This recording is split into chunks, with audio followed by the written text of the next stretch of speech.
சத்தியமங்கலம் அருகே வாய்க்காலில் மூழ்கிய காரில் இருந்த ஒருவர் காணாமல் போனதால் பரபரப்பு.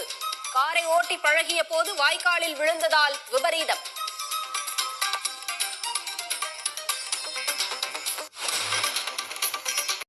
கீழ்பவானி வாய்க்காலில் பாய்ந்த கார்.